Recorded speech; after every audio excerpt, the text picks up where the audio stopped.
A 4-hour gun battle in the heart of downtown San Diego created havoc in history on Thursday. We'll have that story from start to finish on the Week in Review. Police say it started when 28-year-old Robert P. Anderson was buying a gun at the Hub Jewelry and Loan Company, 771 Fifth Avenue. They say he suddenly turned it on employee Louis Richards, who fell just inside the doorway of the pawn shop. Another employee, Theodore Sweeney, managed to flee into the back of the store and hide. Passers-by who heard the shots and saw Richards fall called police. The gunman was still inside the store at 5th and F when they arrived, and he resisted officers with gunshots.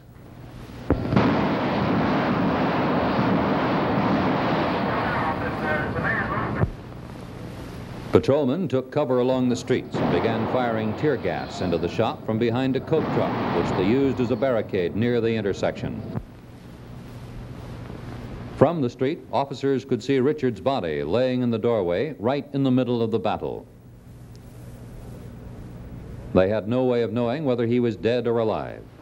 So, under the cover of a barrage of tear gas poured into the building and a fierce crossfire, they sent a rescue party to the doorway. While the sounds of gunfire rattled and echoed through the streets, Richard's body was dragged out of the shop. Richards lived at 4410 Utah Street. He was the store's credit manager, and police said they believed the gunman Anderson had intended to rob him. While the gunfight continued, officers moved a stretcher into position and placed Richards' body on it.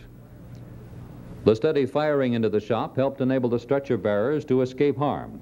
Also, as they took the stretcher away east on F Street, they crawled along below the level of the window of the Hub Loan Company. TV8 cameramen had the shop surrounded also, covering this and most of the action from many angles. Richards was declared dead, and his body was placed in a waiting police ambulance, which was within the gunman's field of fire. Some officers used machine guns during the battle, which also brought about the death by heart attack of 52-year-old Robert Crandall, editor of the San Diego Independent. He was carried from the scene. Crandall was covering the story for his paper. The William Penn Hotel over the store had to be evacuated, and the residents were led to safety. Because of the difficulty of seeing the gunman inside the shop, a Loomis armored truck was employed by police to get closer to the building. It was driven up over the curb and parked on the sidewalk on the F Street side, alongside the window already riddled with bullets. Mel Knepp had these comments at the scene.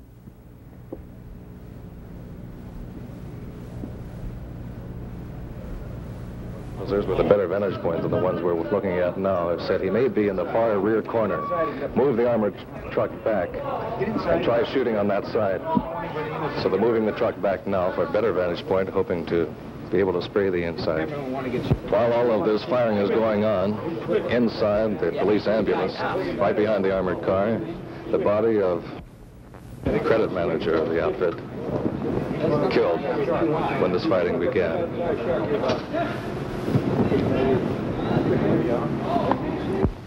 Shortly thereafter, Officer Samuel Chastain received a superficial forehead wound as he fired at the gunman from the 5th Avenue side of the store. He was helped into a police car and taken to the hospital. Mel Knepp described how the officers were using the armored truck during the prolonged battle. This armored car has been backed up alongside the store. Repeatedly, the suspect inside has been told to come out. He's refused. A high-powered rifle is being aimed out the side of this car. You can just barely see the barrel sticking out the side of the armored car now, plowing away at inside. Inside, now and then you hear the tinkling of glass. Inside the store, one more time. Lay down your weapons, come out of the store.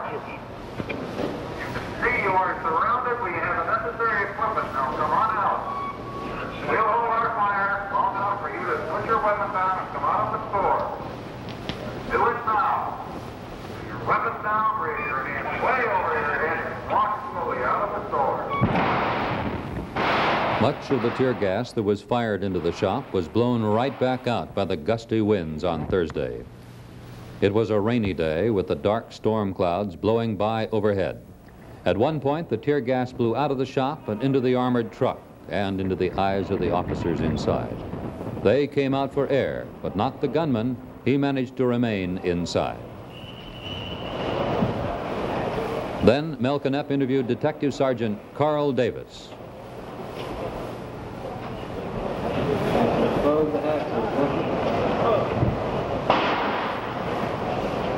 What is the difficulty? Why aren't you able to get to him?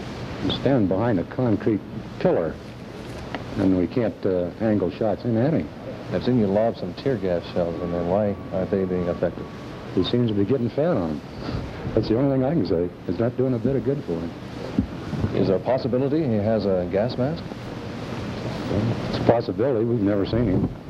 This has been going on for 2 hours and 15 minutes. How many rounds of ammunition have been fired into that building? I couldn't guess. I wouldn't have any idea. Hundreds. In the hundreds. How many would you say he's answered back with? Oh, he just pokes his hand around this corner and fires every once in a while. When we first got here, he fired 4 right through the window at us, but that's just intermittent shooting. I don't know what he's shooting at now. Is there unlimited supply of ammunition? Well, they sell guns. He's probably got ammunition for them. An officer using a loudspeaker again asked Anderson to come out of the building.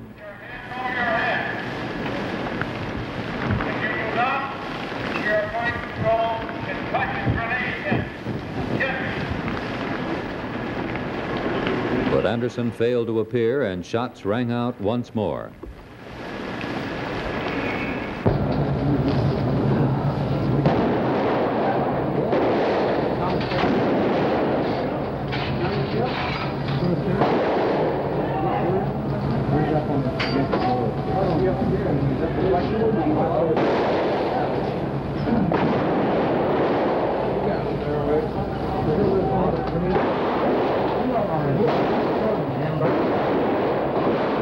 Then Navy Shore Patrolman Frank Morales of 6661 Kelly Street prepared to throw the first of 2 concussion grenades.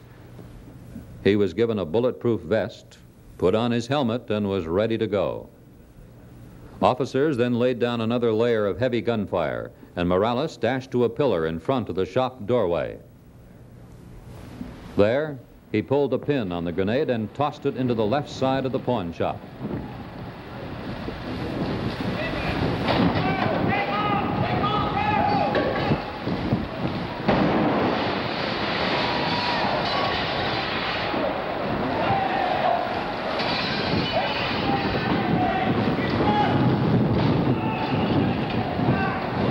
The concussion blew out the F Street side of the shop, and officers rushed inside, firing bullets as they went.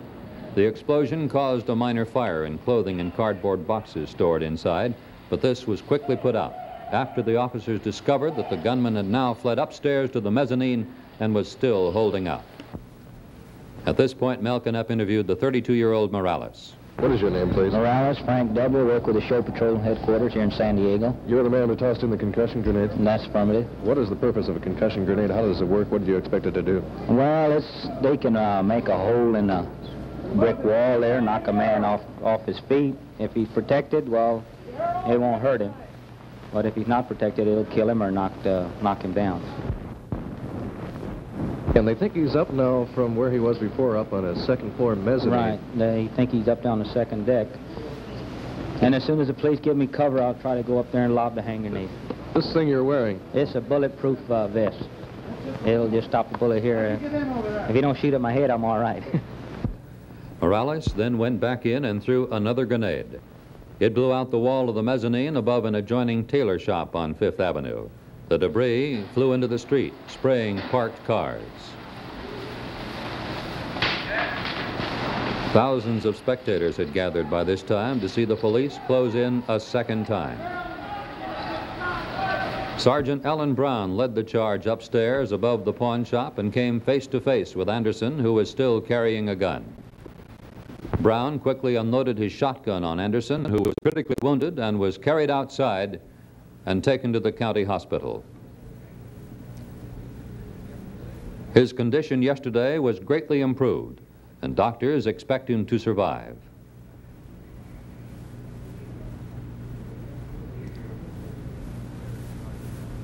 Here is Sergeant Brown. Afterwards, Harold Keene talked to Theodore Sweeney, 63, who escaped injury despite being in the shop during the battle. Sweeney said he was selling Anderson a weapon when the shooting broke out.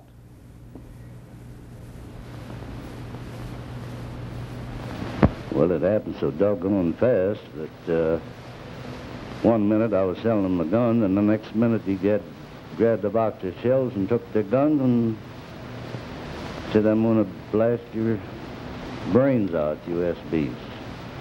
And that was it.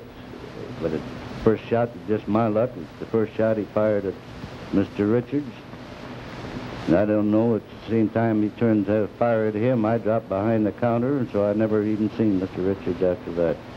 What did you do then after dropping behind the counter? Well, I crawled off to the door and tried to make my escape out the mezzanine, upstairs. You know, followed up on that as he come right behind me and fired a shot at me at the top of the stairs. So instead of turning to my left, I turned to my right and trying to find a place to hide. Finally managed to crawl under a bed. It was kept up there for relaxation, and that's just my luck that it wasn't found. Harold next talked to Inspector Wayne Colburn, who directed the battle for the police. Inspector Colburn, what were the problems that caused you to use such a wide variety of weapons and techniques? Well, Harold, we had two problems. We had, first of all, a tremendous amount of personnel involved, and acting on instructions from Chief Sharp, he advised me that he didn't wish any heroics, he didn't want any officers injured, and that we would wait the man out. That, in addition to the fact that we were not real familiar with the physical layout of the building, slowed us down considerably on it. Sergeant Brown, who shot the suspect, described the action inside the store after the second grenade was thrown. Then he started firing out through the windows out in front, and I could hear officers shouting out there and shots going on. I then went up the stairs again, feeling that the suspect was distracted from me. Sergeant Sweetall was right behind me, and Lieutenant Clarence Myers was behind him, and Officer Augustine was behind him. We were just a mass of men going up the stairs. So I got up to the top of the stairs. I could hear the suspect. He moved off to my right, behind a door. I fired 2 rounds with the shotgun into this door area, and he fled down a narrow, dark passageway there and disappeared to the right. So I went after him, and as I got down there, it was much darker. I rounded a corner, and he was standing there with a pistol in his hand, and I emptied my shotgun at him at a range of about 4 feet. And that's the story of the gun battle in downtown San Diego, all too reminiscent of the old Wild West, with all the excitement and the emotion and the inevitable death of 2 men.